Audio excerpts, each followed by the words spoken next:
Throughout the history of League of Legends, there's been loads of mid laners who have dominated the scene and defined the meta, both in solo queue and in competitive play. As we count down the top 10 mid laners in League of Legends history, we'll be measuring these champions by how dominant they were, how they performed in the metas, and the longevity they had as a mid lane champion. Also guys, I got some cool stuff to show off at the end of the video, so stick around for that. Anyways, let's get started.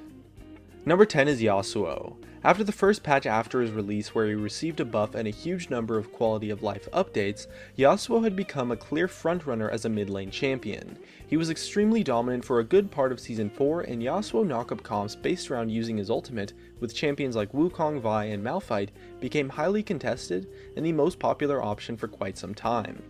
When he was in his dominant state, he was the best mid laner in the game due to the power of the team comps built around him, and even as he got toned down a lot, he was still a powerful option when picked into the right matchup and with the right team to back him up. Although now he suffers a bit from being counterpicked, he's still been competitive ever since that first buff he had that really cemented him in the game as a prominent mid lane force. Number 9 is Kassadin. Funnily enough, Kassadin is kind of low on this list because of the fact that he saw so little play due to having a ridiculously high ban rate. When he was in his crazy overpowered state, his ban rate in solo queue was at about 99%, and we saw similar numbers for competitive play. His kit was insane, and it's only after he received a lot of nerfs that we finally started to see him slip through into some competitive matches. His mobility and his theme of being an anti-mage caused him to succeed in a lot of metas where he as a champion was viable, and even after being nerfed like crazy and having a lot of his utility such as his silence removed, he was still a viable option for quite some time and could snowball like mad when given a lead. And who could forget the champion who brought us the famous ex-Peke play? Kassadin's led to a lot of really exciting moments, and although he might not be played so much anymore, his time in the spotlight lasted quite a long time. Number 8 is LeBlanc. Despite being considered what was basically garbage tier in Season 2, LeBlanc in Season 3 started to rise up and completely dominated the scene in Seasons 4 and 5. By changing the playstyle to max W instead of Q, her weaknesses of poor wave clear was made up for quite a lot, and she was able to become a burst mage assassin that was hyper mobile to the point where making plays and carrying games was super easy. And with the silence on her Q at the time, her laning phase was dominant against anyone who couldn't handle her burst, since her trading power was so one-sided due to the silence. Even after her silence was removed completely, she was still really strong due to the raw power she had in her kit on such short cooldowns. Number 7 is Ahri. She's done a great job of very consistently being a powerful option ever since she came out. She's had a few crazy edge cases where she was the best mid laner in the game by far for a patch or two, but she's been mostly top tier ever since early Season 3 since her kit is just so overloaded with utility that she can find success in almost all situations.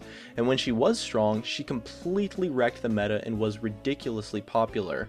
And even after being nerfed, she was still a really popular option due to her versatility as a character, causing her to be picked so often and have success in any meta where she wasn't over-nerfed. Number 6 is Nidalee. Since Season 1 up until her rework, Nidalee was the dominant poke mage champion for any teams looking to run poke comps.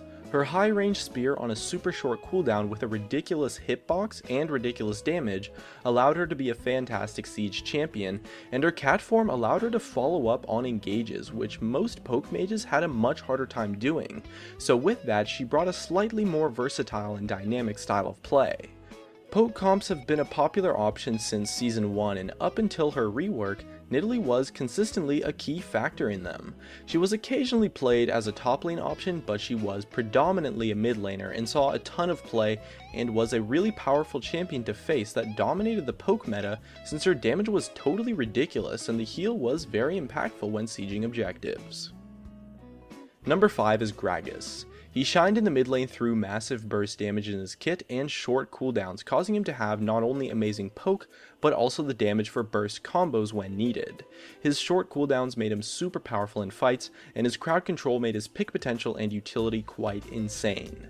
He shined as a competitive mid laner all the way from Season 1 up until his rework, really, to even a few months after his rework until he started being played in the jungle. The explosive options his kit had and versatility as a champion allowed him to succeed in poke metas, assassin metas, tank metas, you name it. When he was strong, there was always the chance that he could QR the enemy AD carry and just one-shot them, and that power at range is really powerful and generates a lot of pressure that has a huge impact in positioning when it comes to team fights.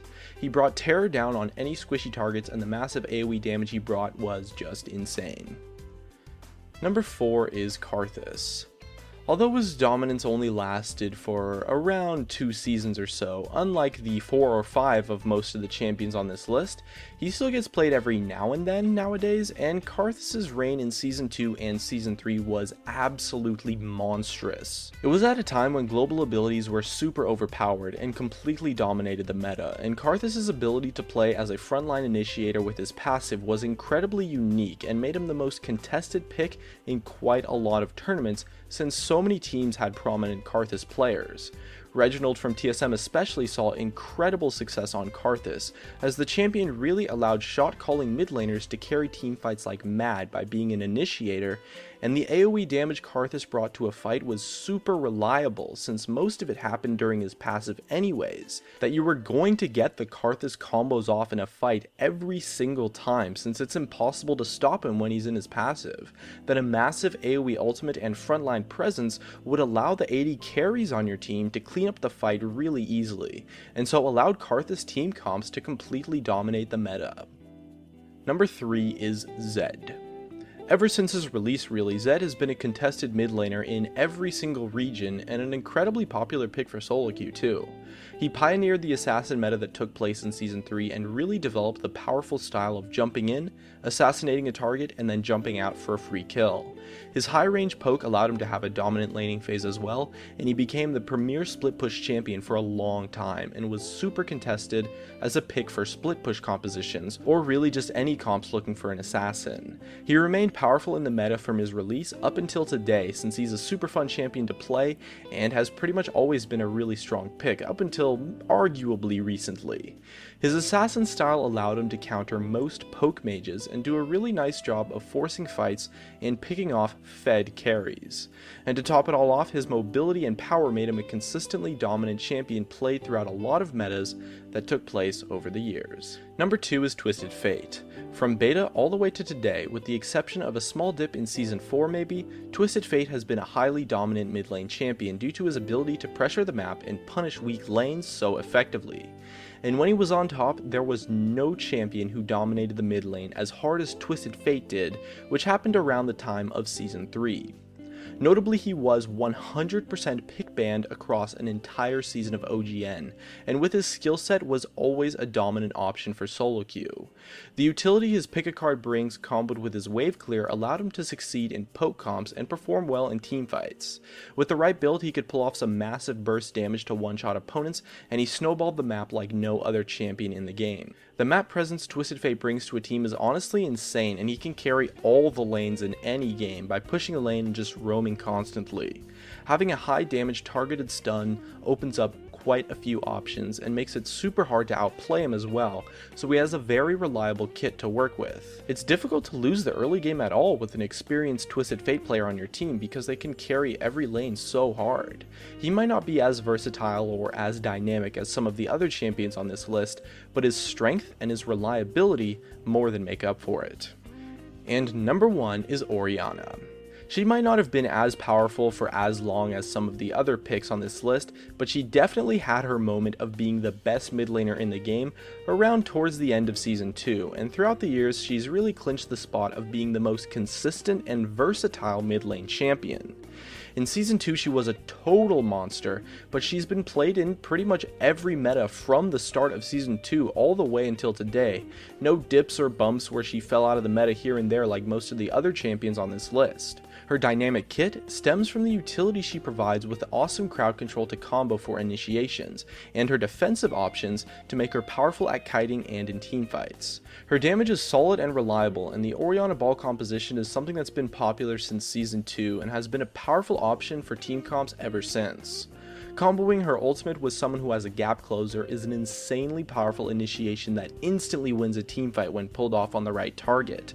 And at the same time, since she has the defensive options in her kit with her kiting ability and her shielding, she's a strong pick even when behind. Her defensive options allow her to be a great pick versus assassins, and her shielding and wave clear as well as her initiation power make her a strong pick against poke champions, and so Orianna comps have been a strong consistent counter to quite a lot of the meta throughout the years, while also being a meta comp in its own right. And since she's strong throughout all phases of the game because of her passive, she's been a super reliable option that has dominated the meta. And so overall, Orianna's consistency, versatility, longevity, and power make her the #1 mid laner in League of Legends history. Now that the list is done, I can show you off my cool stuff. I should mention that I am not sponsored by this company in any way and I'm getting no money for this, but the owner is a huge help behind the scenes to YouTube content creators and he's a great friend of mine. So he's starting what I like to think is basically a League of Legends themed loot crate, and it's called The Vault and can be found at theleaguevault.com or the link in my description. It comes every month and you get League of Legends trinkets, merch, and a whole bunch of random stuff that is pretty cool and is always going to be valued at around 60 to 70 bucks, so it's definitely good value.